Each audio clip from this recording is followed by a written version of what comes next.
Welcome to another edition of Talk City Greensboro, produced by GTN, featuring interviews and events happening around town. It's an easy way to stay in the know while you're on the go. Subscribe to Talk City on iTunes, Pandora, or SoundCloud so you can keep up with what is going on in Greensboro city government and beyond. I'm your host, Rodney Dawson, and a special thank you to all of our listeners for checking the analytics, downloading our podcast on SoundCloud, iTunes, Pandora, YouTube. We appreciate it, and we have another great episode in store right now. Anybody can take us back to the year 1979. If you live in Greensboro, you're probably familiar with that year, but you'd be surprised at how many people aren't familiar with what happened in 1979. So we want to correct that problem. We have Halima Opata. She's the programming coordinator for the Beloved Community Center, and Jada Weathers has traveled over here. She's the communications officer. Thank you for joining us on Talk City. Of course. No, thank you. All right. Quick question. Halima. Yes. Let me get it right. You know, that's your name. Tell us a little bit briefly. Give me your elevator speech. A little bit about yourself and how you came to serve in this way. Okay, so I am a recent graduate of North Carolina A&T State University, December 2025. Aggie Pride, third generation Aggie. I was a journalism and mass communication student, and I'm also a spoken word artist. So Beloved Community Center has an initiative going on right now called the North Carolina Truth, Justice, and Reconciliation Commission. It's a statewide effort. And so every year they have a summit to promote that effort, and they requested that I do some poetry about 3 years ago in an event. I did about 20 minutes of poetry, and then a few months later I was an intern, and now I'm on staff. So that's how that happened. Seem like you're happy about it too. I am. All right. Jada, what about you? How did you come on this journey? It has been an exciting journey. I'm actually about to celebrate 1 year with the Beloved Community Center.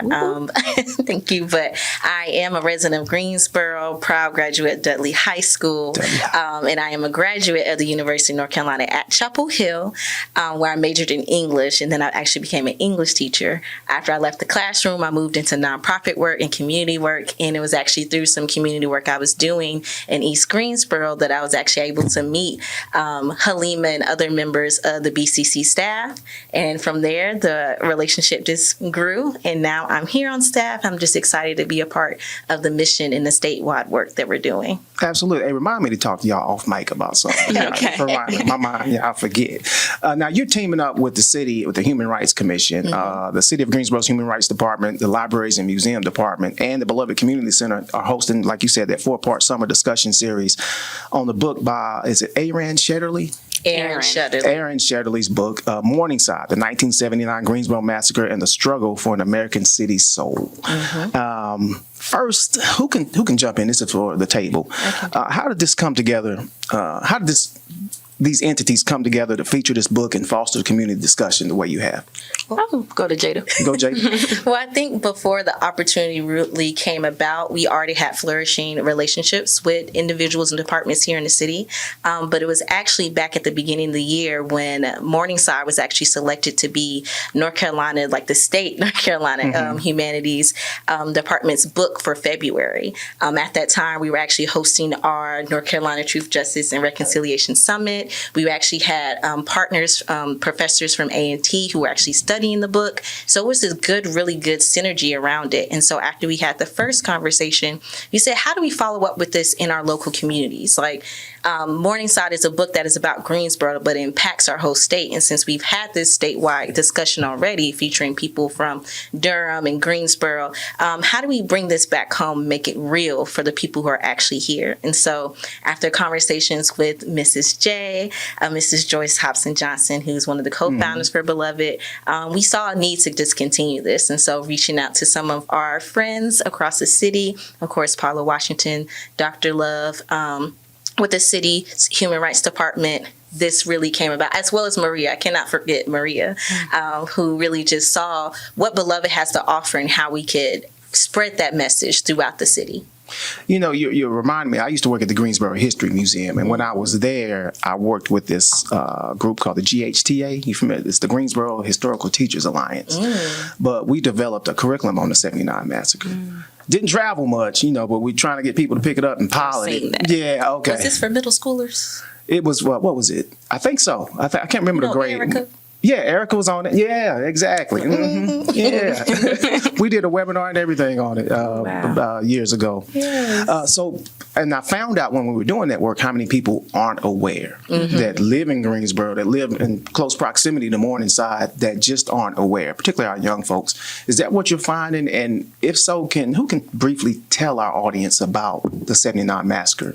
Just introduce us to it. So I think it's a nuanced answer. There are a lot of people in the area who may not know about it, students, community members, but there are also so many people who do, especially people who were survivors and children of that day, because it wasn't that long ago. We haven't even reached the 50-year mark yet. And so there are literally people who are living testimonies and testaments to what happened that day, who remember seeing on the news and being impacted by that. Right. And so when we talk about November 3rd, 1979, a date that has been etched into my memory since working at the Beloved Community Center and being able to read Morningside and see the depictions of what happened that day and working with the real life survivors.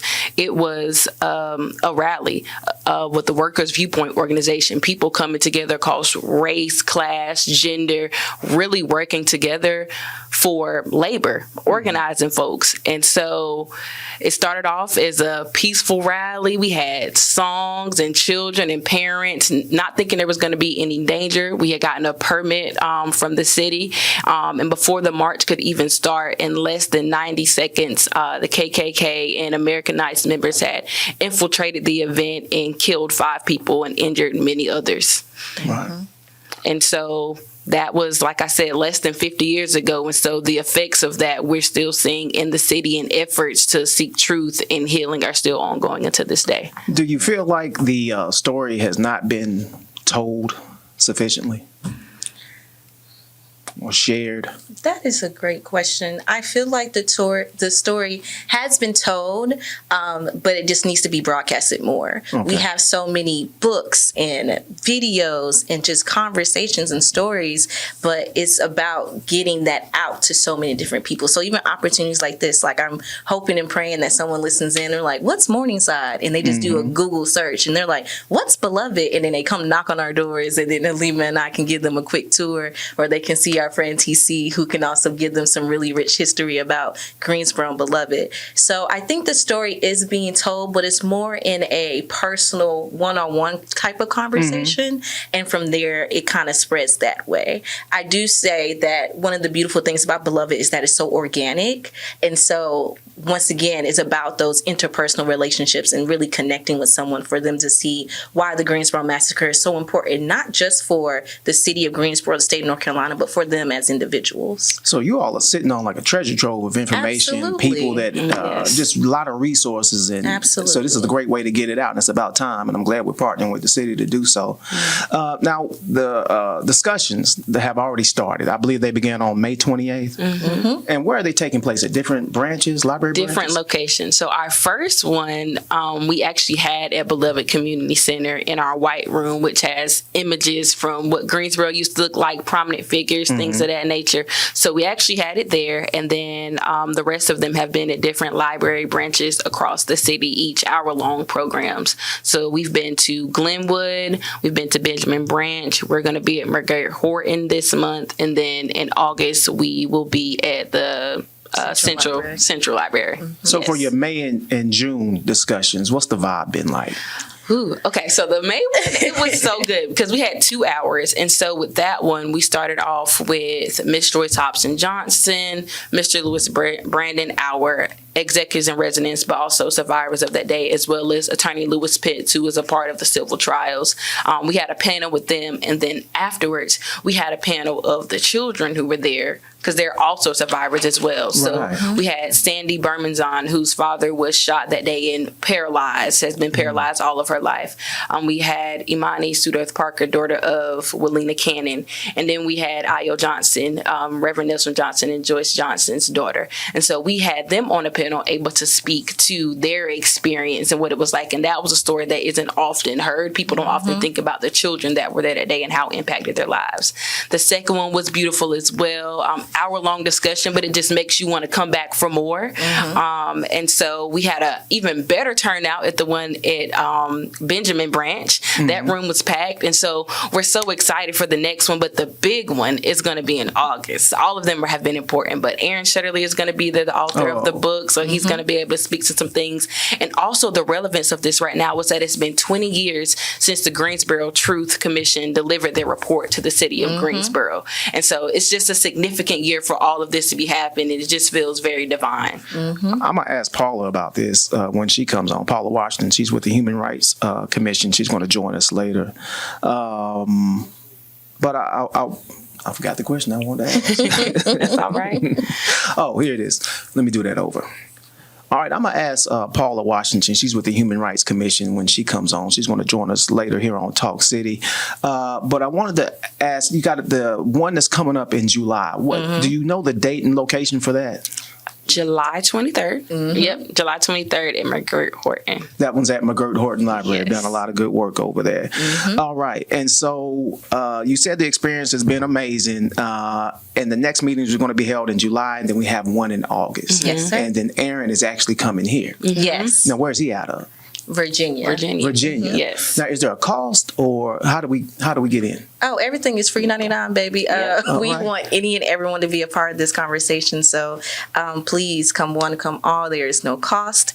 Most of the things that we do at Beloved are actually free because it's just about getting the information out and connecting with other people. So we don't want cost to be a barrier at all. Right. Thank you for that. Yes. Hey, shout out to Louis Brandon too. I feel like Yes. To be. Yes. God, yeah, he's the architect of the civil rights movement. Yes. You know, of the sit-in movement here. You know who told me that? He did. No. I don't think he would tell me. He seems too humble. He's so humble. Yeah. Jesse Jackson. Absolutely. Wow. Jesse wasn't here. He didn't come until October later on that year, but I reached out to him years ago for an interview, and he reached back and he told me, he said, man, you need to talk to his Louis Brandon. He's the architect. I said, I know Louis. So yeah, we are so proud of our vanguard at Beloved. We couldn't do any of this work without them. Yeah. So we definitely pride ourselves on being very intergenerational there and working with people of all ages to make sure that our mission is getting fulfilled. Yeah. So before I bring our friends in, is there anything else you want to say about Beloved Community Center that I didn't ask you? gosh, That's a lot. yeah, so much to say. Yeah. You wanna go first? Yeah, the only thing I would say is that we always say that Beloved is a home for all. So even if you've never been, we say welcome home. And for those who come back to visit, even if you've just been one time, it's welcome back home. So, yeah. All right. And I'll just say, for more information, follow us on all platforms at Beloved Community Center. We have a Wednesday roundtable every Wednesday if people want to plug in. And we're right on 417 Arlington Street if you want to stop by or give us a call. Halima Opata, Yes. programming coordinator for the Beloved Community Center, as well as Jada Weathers. She's runs the communications office over there. Thank you for joining us on Talk City. Thank you so much for having us. This was so fun. All right, stay tuned. We're going to hear from the city and their efforts in this as well. Okay, we're going to continue the discussion here. We're talking about the Greensboro Human Rights Department, the Libraries and Museum Department, as well as the Beloved Community Center is hosting this 4-part summer discussion series on a book based on Aran Shetterly's book, Morningside, the 1979 Greensboro Massacre and the Struggle for an American City's Soul. I assume they can get it anywhere? Yes. Get the books? Okay. And Paula, we have Paula Washington joining us here. She's with the Human Rights Department. She's the Outreach and Education Coordinator. Really quick, Paula, I never asked you this question either. What was your journey towards becoming the Outreach and Education? I have a background in experiential education, so I've worked with Girl Scouts and church programs. I used to be the person that threw pudding at your kids for fun in the summertime. And then I transitioned to the classroom, so I have taught elementary through high school. And this opportunity came, and like I told my kids, I'm not leaving you. I'm simply just going to be able to advocate for your whole family. All right. So our office covers mostly compliance-based issues around fair housing, public accommodation, language access, and then our belonging and engagement division, we now cover employee engagement as well as engagement with residents, where we support everything from the Morningside Academy and Morningside Awards to the MLK Breakfast, and the work of 5 different commissions across the city. Now, you do a lot of great work over there, also coupled with the libraries and museums. Why was it important to bring them into this effort? Well, one, any work that you do that is impactful, it has to be collaborative. The very idea that it's just us is such a fallacy, right? It's just not true. It takes everybody when we're lifting the work.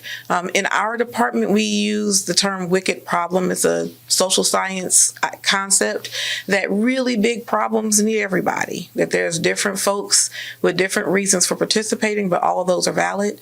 And so we try to make sure that we collaborate when we need to on everything, right? And so, as Jada mentioned, she and I have worked on things before. So we have even partnered with Creative Greensboro on their Artist in Residence program. And so Jada, while she was not with our department directly, we had an artist, Jessica, who worked with us directly. But she and I have even gone to Alabama and presented before on our collaborative work on what it means to get out the good word to folks about what it means to be in Greensboro. To hear back from them is very important for us. So that we continue that work, so that we know that we are indeed stewards for the 300,000 and not just the ideas of the 3,000 of us who happen to have a badge. Well, you know, I spoke with Jada and Halima Opata. Yep. And they talked about raising awareness. That was one of their chief goals. From your standpoint, as you represent human rights, what would be one of your goals? Absolutely, just that. So I travel, I visit with schools. We have emerging leader programs at the high school and collegiate level. And we want for residents to understand that because these problems are quote unquote wicked, right, that we need everybody. And so we try to get out and make sure that people understand that some of the things that might not touch us directly in our day to day, they still very much influence the quality of life that we live here as community members. And so the biggest part of my job that I love is that I do get to meet with houses of faith, with middle schoolers, high schoolers. I get to hear and work with college students as they put forth their ideas and their proposals for what would make something better. And so that's very much the core of what I do. A lot of it is also training with city employees to bring different perspectives so that they understand and those voices of the residents can live. Now, what age groups have you seen? I'm asking Jada. What age groups have you seen attend the first two? Ooh, I would say, can you hear me? I can hear you. Okay. I would say at the very first one, we had more so elders in the room, in the space with us. But I would say maybe it was at the second one where I actually saw a couple more younger people in the space. Okay. And even though, you know, kids are like, I'm on my phone, I'm not like so into this, I think they still walked away learning something like, dang, I didn't know that. So we see that it hits a different age range for a lot of people, but I think moving forward, our target really is to get more younger people in the space. Gotcha. To have those conversations. Yeah, I was wondering I know it's open, I was wondering how receptive they are, but as a teacher, I used to teach too. I didn't know you taught Paul. Yes, teachers. Yeah, but as a teacher, how do you broach? How do you broach that subject with the sensitivities that involve if you do have a group? Let's say you have a high school group show up to one of the dialogues. Oh, I would love it. Oh, yeah. Yeah, Or as a former high school teacher here, so I would love it. Okay. So how do you approach a subject like this with students, with younger folks? With the truth. And more importantly, with the very real idea that reconciliation is an ongoing process. We have a Morningside Academy program that we started where we work with young people across the academic school year, and we focus on getting them to identify that wicked problem, but we talk about what they have inherited. And so often we don't think about what is inherited, right? So when we walk through a museum, we see those physical artifacts, but there are also social artifacts. There are things that we carry and that we are responsible for moving forward on. And so that's the perspective that we put forward to our high school students. Like, this is a part of our history. It's very important that we understand what really truly grew out of it. Again, November 3rd happened in this grand span of time. It was a short period of time, right?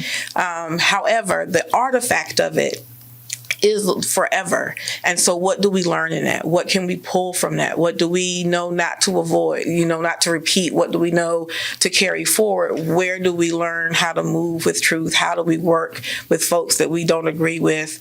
How do we welcome humans who have very different perspectives than our own in a way that we can still live in community? Right. Okay. Part of the work of the book and the very core work of BCC is the fact that you can hold what you hold, but we're still all part of the community. When you read about how Reverend Johnson went outside of himself and his ego, right? Because at some point you could be like, you harmed me, I don't have to listen to you. And he never held that perspective.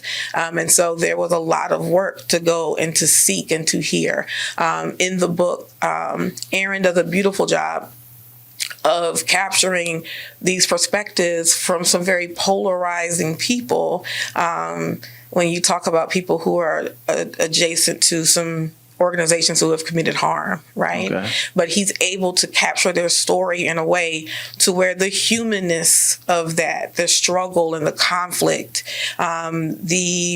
the understanding that I did do something that was harmful, right? And that balance of back and forth of like, where do I admit that I messed up and where do I hold that what I did was harmful? And I think that those things resonate for young people. And they also, again, prove to be that, what do you carry forward? How do you carry forth the work of reconciliation?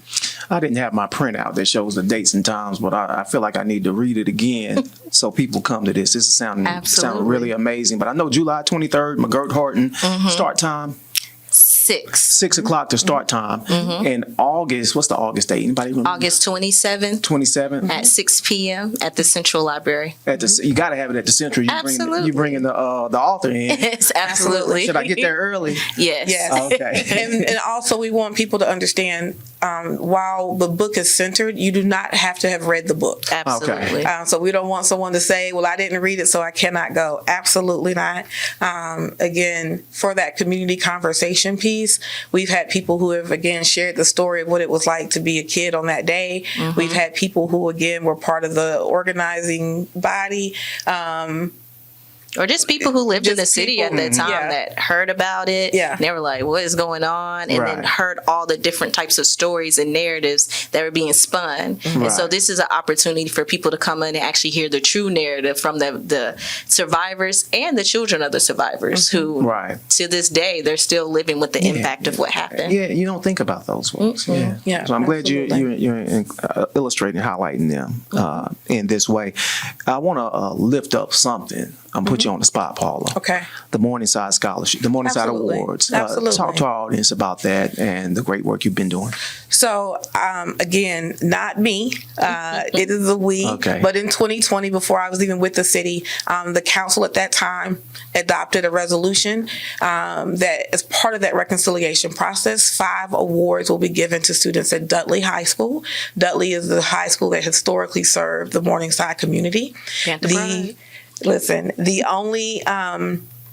The only requirement is they qualify for graduation. So we are very proud to offer a monetary award in the amount this year of $2,979 to honor their efforts post-graduation, be it employment, entrepreneurship, or further education. So this year we have 5 young people. They are all planning to attend college across a variety of doctrines with the idea that their work will pour back into human rights efforts and expanding protections for all humans.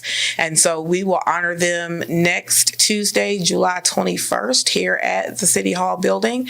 They will receive their medium checks. We're not doing big checks this year, but medium checks, and they're real checks and everything. Next week and get to meet with the mayor, but they all participated in our Morningside Academy cohort, so they've already had experience. They've got to visit the city building, visit city facilities. They've got to meet with assistant city managers, the mayor, the city manager, to talk about the processes involved. And then, of course, we've been putting forth that 10-part WICKED framework, and they've had to do projects and work in groups and volunteer, so they've had a busy year.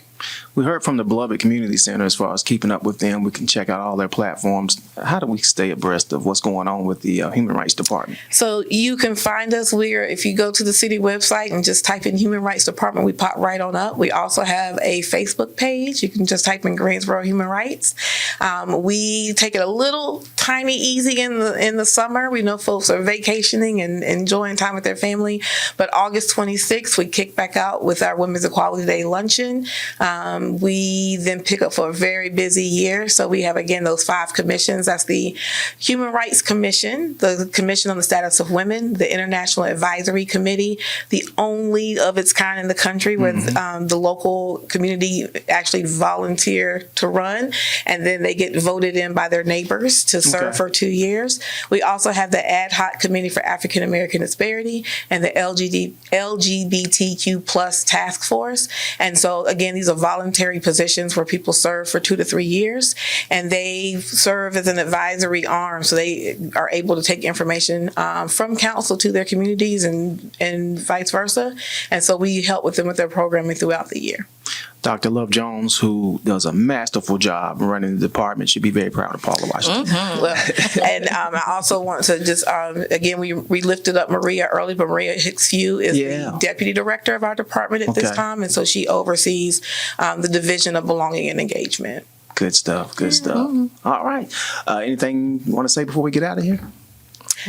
Well, I just want to say thank you for the chance for people to understand the impact, and that the information is always here, and that the work never stops. And so for the 300,000, for whoever is listening, we just want to make sure that we say thank you to those folks as well for coming out and participating, sharing stories, or just listening. And so we really do appreciate the support of the community as we continue our work. Absolutely. Don't be a stranger. Come back for your next event. Absolutely. I'm serious. Remember, I'm going to talk to you after this thing.